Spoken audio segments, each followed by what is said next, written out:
Fast and Furious is headed to space, baby. That's right, the famously ridiculous franchise is breaking through the atmosphere, and we think we know how. For some franchises, internet jokes stay internet jokes. Ant-Man was never really gonna use that unconventional method of taking down Thanos from the inside out. Fast and Furious is a different story though. After hashtag Justice for Han got trending, the franchise found a way to resurrect the Tokyo Drift star for another ride. That's why it's no surprise that the franchise heading to space is all but confirmed. Impressive. I know. No. It's been a running joke that the franchise has nowhere left to go but space, and I think that's going to prove to be true. In a recent interview, Michelle Rodriguez seemingly let slip that Fast and Furious 9 would have a sequence that pointed towards a space-age shift for the franchise. Ludacris was also asked the same question in an interview, and it seemed like he also confirmed that's the franchise's trajectory. There's even a shot in the trailer that has a rocket car that could possibly facilitate that in some way if you need some kind of proof today for it. No one knows yet when we'll see F9, but it seems likely that Cypher might meet her end a few miles north of the atmosphere. Honestly though, I think that's just gonna be the beginning. Like when Jason Statham was teased at the end of 6, I think that the space stuff in 9 is gonna set the way for number 10, Fast in Space.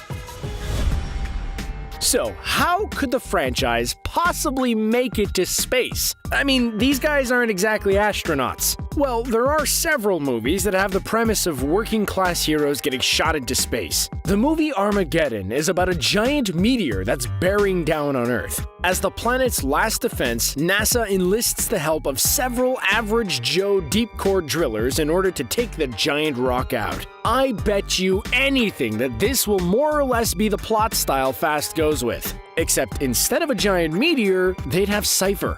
Think about it. Cypher is the exact sort of villain who would have some sort of satellite or moon base. She's basically a Bond villain already, so why not commit harder to the trope? I hate to admit it, he's on to something there. NASA would then have no choice but to send in the only guys who know how to stop her, Team Toretto. Once they get up there though, what's gonna happen? Sure, it'd be fun to see them pilot a rocket, but this is a franchise about wild car chases and big fight scenes.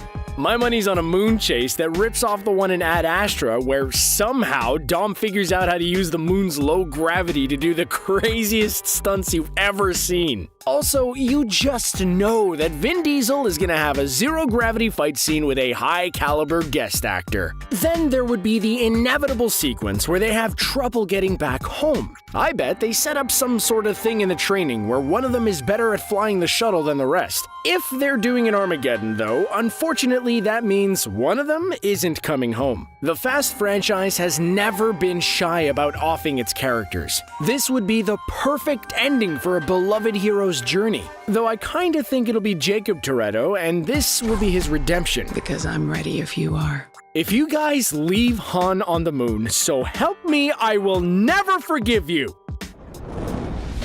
So, how exactly did we get here? Didn't this franchise start off as a simple street racing movie? These guys were stealing DVD players in LA, and now they're flying into the stars. Well, the way this franchise has been moving over the years, space is the only place left to go. Sure, at the start they were just simple street hustlers, but things got more complicated from there. Dom's criminal dealings increasingly got more and more complex. So much so that he got on the radar of the Diplomatic Security Service and had his first run-in with Luke Hobbs. This rivalry would push the franchise to greater action sequences and bolder story choices. Eventually, the gang got into trouble with the Shaw brothers, leading them to work with a shady government official named Mr. Nobody. This seemingly rogue special ops soldier brought them into the world of spycraft. Well, a less real-world, subtle spycraft and more James Bond style blow everything up until none of the bad guys are left spycraft. To be fair, that is Dom's skill set. After they did some work for Mr. Nobody, that got the team on the radar of the evil cyber terrorist Cypher. She manipulated Dom into helping her evil plans, and then they had to start saving the world. So if you've gone from common street thugs to globe-trotting super thieves to world-saving Bond spies, where else is there to go but space?